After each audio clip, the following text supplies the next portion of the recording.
Coming up on today's show.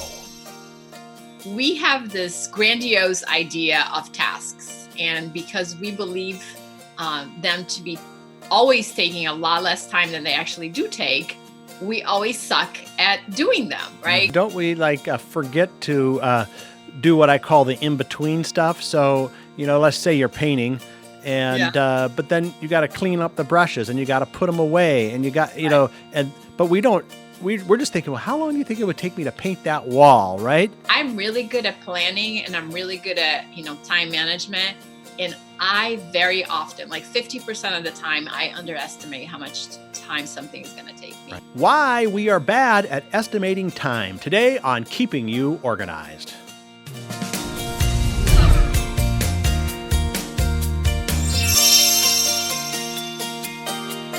Hello, welcome to Keeping You Organized. I hope you have a little time today. I can't tell you how much time because the topic today is estimating how much time we have. And we never know when we start these podcasts because it depends on how the words flow and our guest does. And so let's get into this topic and we'll bring on Chris Scott from Organizing Maniacs. Chris, welcome to Keeping You Organized. Hi, John. Thanks for having me. It's always fun to hanging out with you. Yeah. Now, I teased there that we don't ever really know. In fact, people say, well, how long are your podcasts?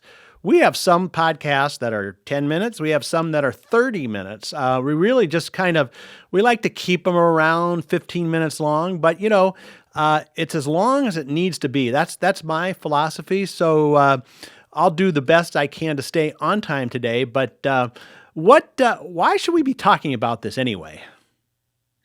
Yeah, so I read an amazing book last year, which is called Think and Grow Think. I always get this wrong. It's Think Fast and Slow by Daniel Kahneman.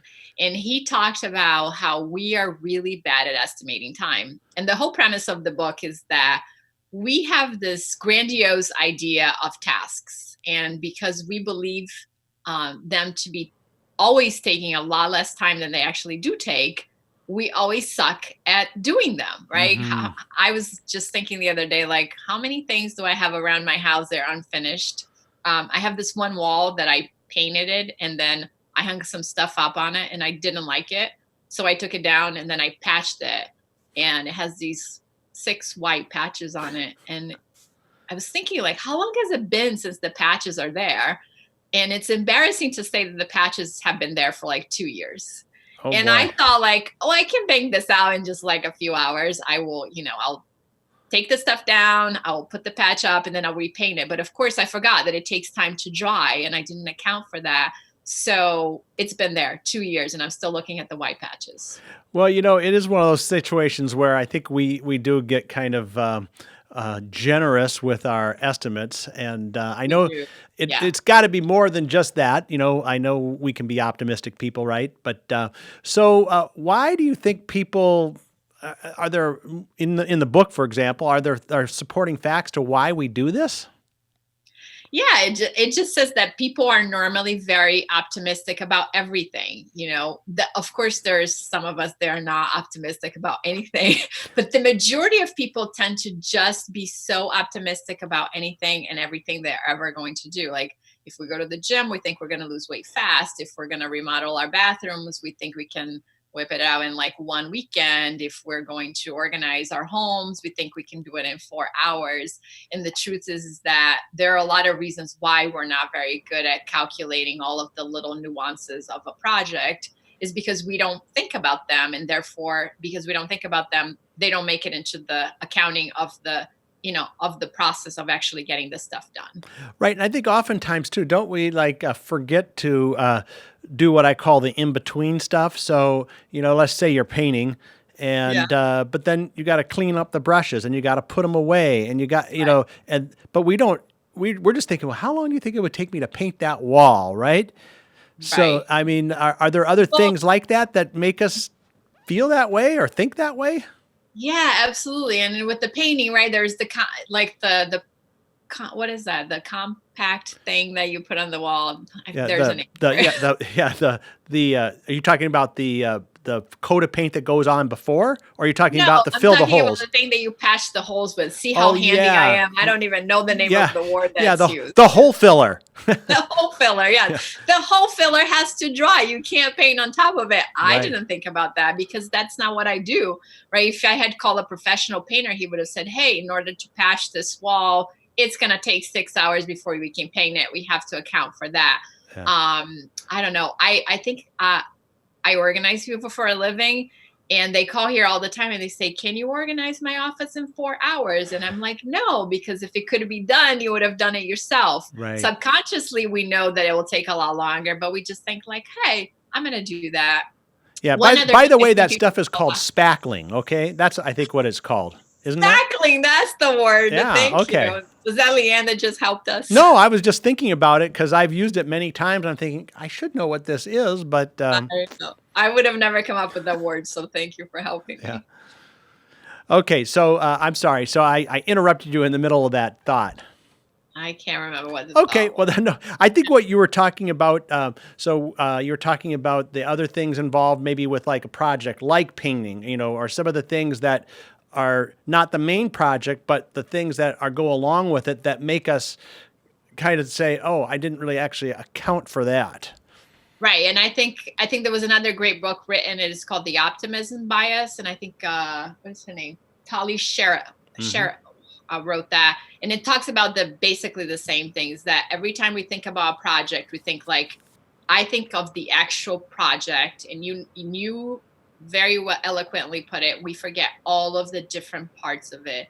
And for me, with my painting project, it was the taping and the drawing and the in-between work, and then the cleanup. We always forget the cleanup. In organizing, people forget that all the time. Right. I help people move quite a bit as well. And sometimes I go over there and I say, this is going to take 5 days with a team of like 5. And they say, you're crazy. I'm going to whip this up in 1 weekend. And then they start in the dining room and they start packing all of their china and their crystal. And then they call us and they're like, oh my God, I just spent 2 days in my dining room. You're right. I'm not going to make it. I think about like my kids who are supposed to like clean the kitchen, let's say after the meal, and then they eat the meal real quick. But I'm in a hurry. I got to go. I can't. I've run out of time. I go, yeah, that seems kind of convenient. I don't know if that's actually because they didn't plan it or maybe they don't have enough margin in their life. But no, teenagers are really good at that. One, not planning enough time in the before and the after, right? They're just thinking like, I want a sandwich and it's going to take me a couple of minutes to make the sandwich. But like all of the prep work and all the cleanup work doesn't even come in their minds. Yeah. Okay. I'll let you know my one planning story that my wife keeps reminding me, and this is probably a 15-year-old story, but we were replacing some bushes out in the front of our house. And there were these old arborvitae, and they'd overgrown. They're huge. So we counted up. There was like 7 of them. And I said, okay, well, I think what it's going to do, it'll probably take me about 15 to 20 minutes per bush to pull it out. Oh, yeah. And like 3 hours later, I was still working on the first one because the roots were going on and on. And so I get reminded of that one all the time. Like I was going to say, our joke is 15 minutes a bush, right? Yeah, no, that's a perfect example, right? Because you think like, I'm just going to chop them up and it's going to be super easy. But there's all of the stuff that's like below the ground that you cannot see. Yes. That literally comes up when you're trying to work a project. So I love that analogy and I may use it again. Yeah. Because I feel like it fully describes the complexity of all projects that we don't think about is all of the stuff that is underneath the earth that we can't see, that we can't plan for. That comes up when we're trying to do projects that really catches up, right? And the majority of the time, I'm really good at planning and I'm really good at, time management. And I very often, like 50% of the time, I underestimate how much time something is going to take me. Right. Well, it's interesting too on that. I like how you say it's under the ground. That is a good story. You should use that one because I think we're good at planning what we can see, but maybe not what we can't. And I think that's one of the stories here. Okay, we're going to take a quick break, and when we come back, we got to give people some ways that we can overcome this so that we can be successful in our life, in our organizing, and in our estimating of time. So we're with Chris Scott talking about how we just can't get it right with estimating time. and we'll be back shortly. Get organized now at myorganize.life. Need to turn those piles into files? We've got you covered. Hundreds of organizing products in a dazzling array of colors and sizes. There's an organizing solution for you. Shop online and they're delivered right to your office. Get organized now. Go to myorganize.life. That's myorganize.life. Get organized now at myorganize.life. Okay, we're back now on keeping you organized, talking about how to. We're going to talk now about how to actually properly estimate time. But it's a problem people have. They don't quite get it right. Before the break, we had the analogy of the trees that I was taking out, in which the top part was easy. It was what was under the ground that was hard. But Chris Scrott, Organizing Maniacs, we got to give people some ideas now on how to kind of overcome this and be successful at it. Yeah, that first part was kind of gloomy. So now we give people like some positivity about that. So one thing that I tell people is try to use historical data, right? So you now have this experience from removing the trees. The next time you're not going to say, it will only take me 15 minutes, right? You kind of have like an understanding that it took you at 3 hours, you're still working on it. I would imagine that it took you, a few more hours just to finish the job. So you can take that experience into your brain and into your awareness and just say, well, cutting these things down take a lot longer than I anticipated, and it can help you plan for it. Where I see people fail a lot is when they don't have any experience with that project. Mm-hmm. So, and people say that to me all the time, like, well, how am I supposed to have historical data when I have never done that before? And there are a couple of ways you can acquire that. You can look at similar projects that you have done in the past. So maybe you cut down some bushes instead, or some, maybe you have done some gardening, like maybe your yard looks amazing and you have a basic understanding of how long some of these things take, and then you can just kind of estimate that way.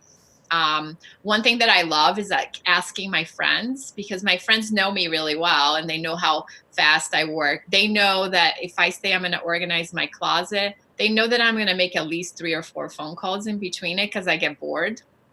So they remind me to add that in my time frame of like when I'm doing projects. Mm-hmm. So asking a friend is actually one of the best ways to help you estimate time, because they don't have any bias towards your project.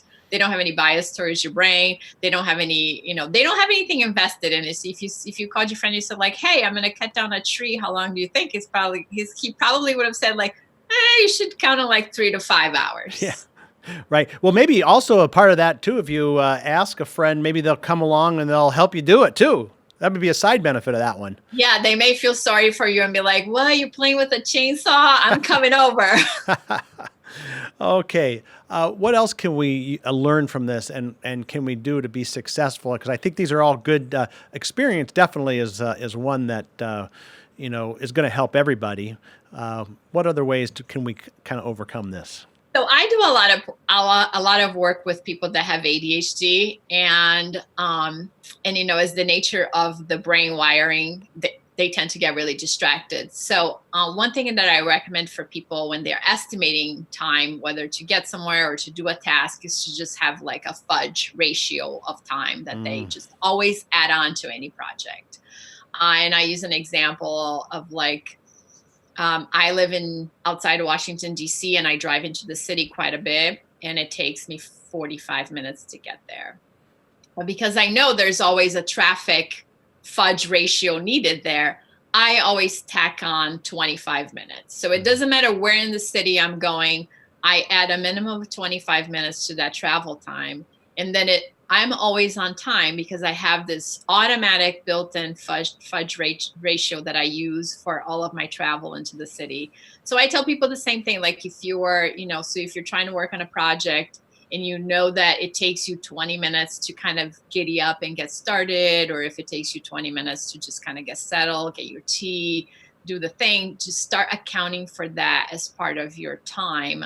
So then you're not 20 minutes late or you're 20 minutes short. And that seems to be like a really helpful thing that some of my clients use, that I started recommending to a lot of people. Yeah, I think that margin time is probably one of the big areas where Just I can think about even just keeping on time. That could be a great lesson just for staying on time for things. Yes.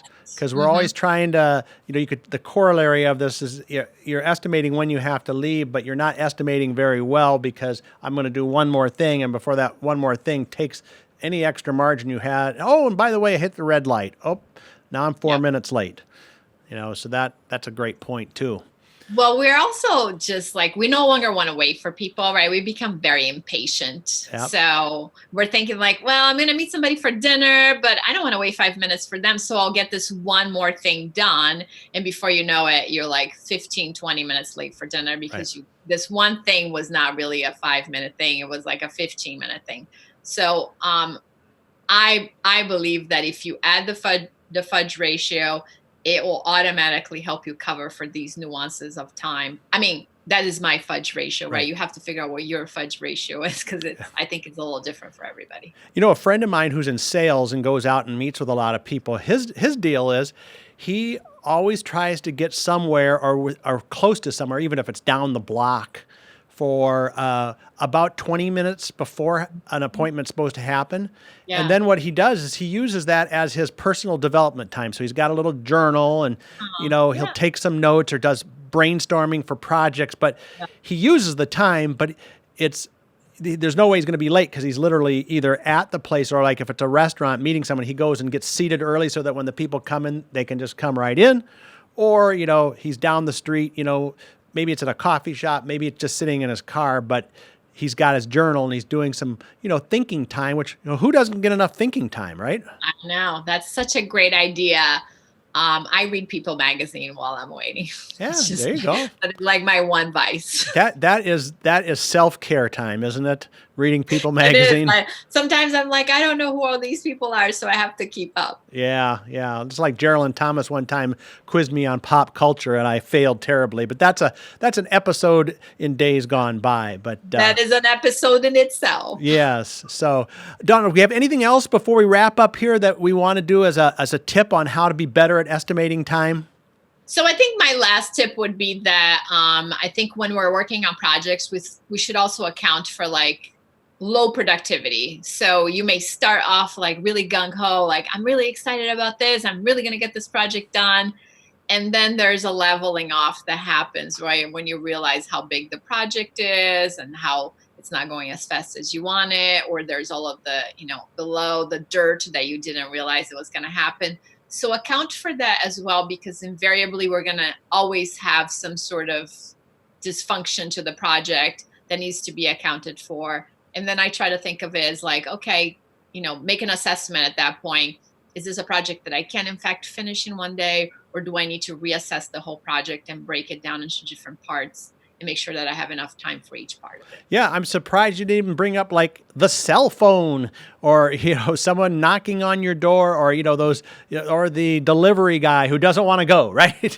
It's like these are things that we were never planning for. You can't really account for them, but boy, they just happen. Interruptions. That is very true. I would probably put that either on my fudge ratio or on my, my low productivity ratio, but you have to account for that, right? Like I said earlier, anytime I organize my closet, I have to call at least 3 people in between because I'm like, I get tired, I get bored. And then I'm like, oh my God, why am I doing this again? Can I just shove all this stuff back in? Right.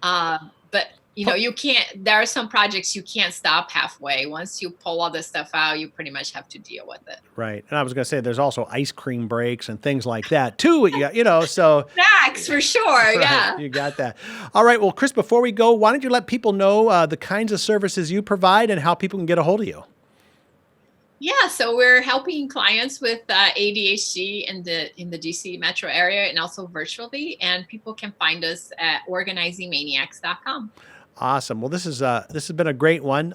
I'm not even sure how long this has taken, but it's been just the right amount of time, even though we didn't estimate it. But I'm sure we'll have you back for another show soon.